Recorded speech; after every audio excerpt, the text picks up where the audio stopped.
Good afternoon, kids. It's Mr. Coyne from Washington and Lincoln Elementary Schools. This is Doggy Loo Storytime, and today is Tuesday, April 14. We have finished our spring break, and everybody is back on to learning through our community, our village in Evanston, through the internet. And I hope today was a day where you were able to re-engage some of your classmates and your teachers. It's kind of a fun time, isn't it? Now that we can take time and listen to each other through the internet. Well, kids, today's story, we're going to talk about listening. But before we do, can we light our candle?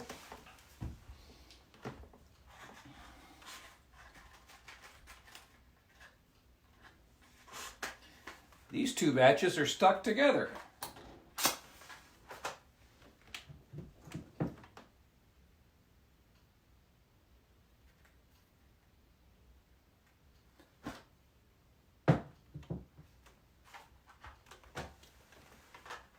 All right, kids, let's get ready.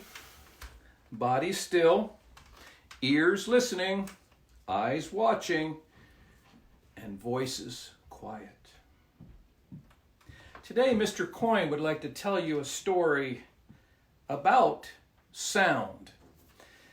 And this story is something very personal to me. I, like you, enjoy listening. I like to listen to other people. I like to hear their stories, and I learn a lot from other people by listening. But also, during the springtime, as it is now, we can listen to some things that are new outside. Have you noticed the birds singing? We're starting to open our windows when it's warmer out, and we can hear the different sounds. Maybe the train going by, the metro or the L.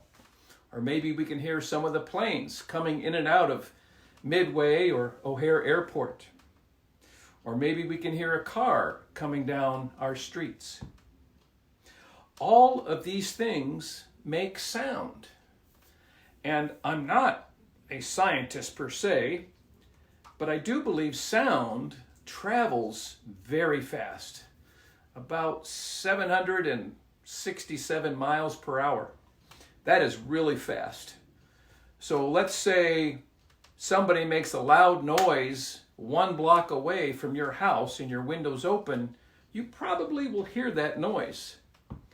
If somebody makes a real loud noise a mile away, sort of like thunder, you probably will hear it, but not as fast, but you will hear it. The sound will travel at 767 miles per hour until your ears pick up the sound. And I don't know if kids, if you've ever heard of this, but some of our jets have been made to travel faster than the speed of sound. They go so fast, faster than 767 miles an hour, that their plane is moving faster than the sound that their engine makes. And once that sound catches up, it claps very loudly and makes a big sonic boom. Well, today we're going to talk about sound because Mr. Coyne wanted to introduce this box to you that Doggy Loo has been sitting on all these weeks. This box actually was made back in 1916. That's actually the same year that the house was built where Mr. Coyne lives with his family on Monroe Street. And this box, I'm going to show you how it makes sound without really moving, although it has moving parts inside. And it makes sound without using any electricity. It doesn't use the internet. But before we do, as you guys know, as your teacher, Mr. Coyne has a particular issue with sound because of these computers in my ear. You guys know that these $3,000 devices are little computers. And these help me to hear because of my hearing disability. And what happens is this little computer, it picks up sounds. The birds, the planes, the trains, people talking. And it sends the sound into this computer down one of these tubes and then into my ear. Do you guys know anybody in your family that wears hearing aids? Or maybe you have some student friends that wear hearing aids. But this is just another way to hear sounds. It looks like my doggy, Milo, is on the couch. Sometimes he does that. I hope that's not too distracting. Well, today what I'd like to do is introduce a sound for you that actually was recorded on albums, these vinyl circles in a studio. And some of these sounds were actually made and recorded back in 1910, 1915, and 1930, a long time ago before Mr. Coyne was alive. And with this device, we can hear the music and the sound that people made without any electricity. Check this out. I'll open it up for you. Excuse us, Doggy Loo. This is made out of oak. It's an oak box made in 1916. And inside, if you can't see it, it has actually what we call a record player. And this was a piece of vinyl that I think was hot enough that in the recording studio, when they recorded the music, it made bumps. And all these little lines on this album correlate to the sound.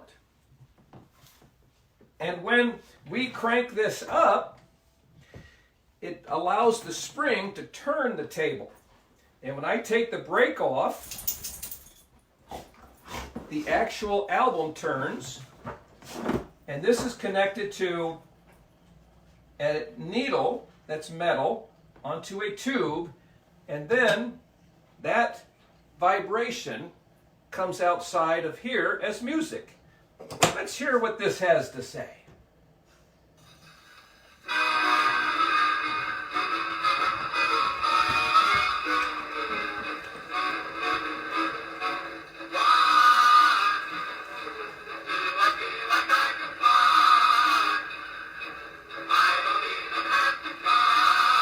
And the volume is by opening the doors on the front.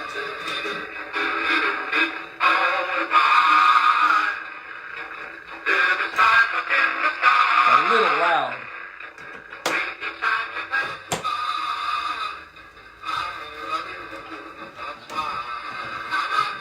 And then to stop, you just lift up the needle, put the brake back on, and then you can put on different types of music. Can we take a look at a couple albums that we have? Let's see what this one is.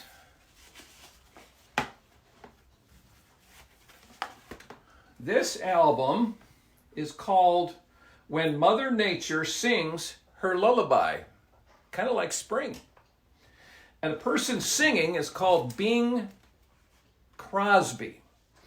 And I believe Bing Crosby was born in the early 1900s.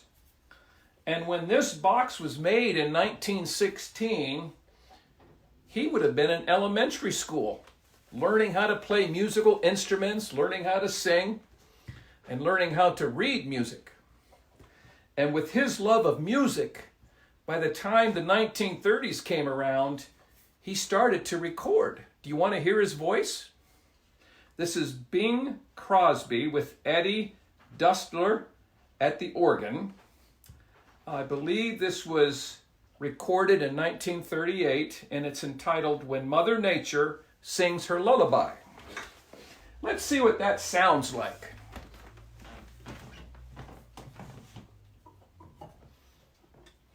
Crank it up. Move the needle.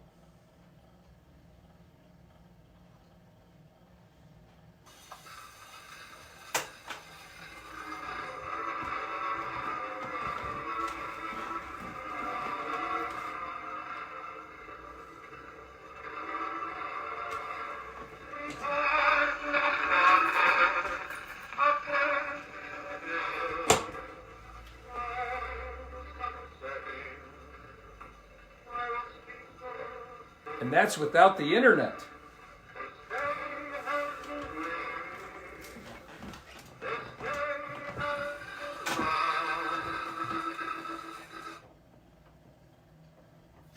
And we're going to try one more record. Let's see what we've got here. This one is called Tiger Rag. Muggsy Spanier. Muggsy was also born in the early 1900s, and he also was in elementary school here in the Chicago area. He grew up in Chicago, and he just loved jazz. I believe he played the cornet. Can we listen to his music for just a second? This one, I think, was recorded.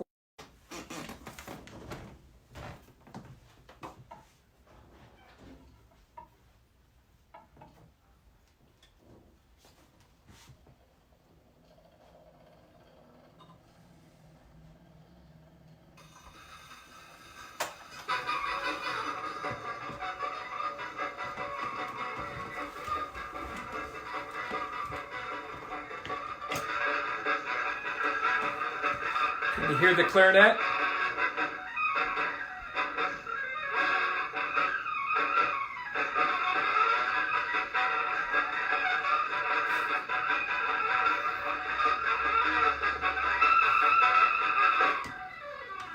He used to play in a lot of the bars here in Chicago.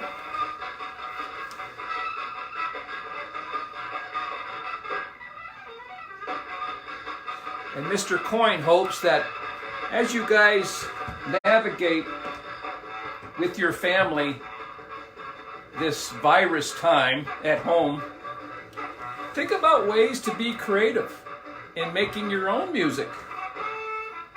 Perhaps you could record something from your family and send it to your teacher, or Mr. Coyne. Certainly, if you send me any of your music, I'll be happy to share it with the rest of us.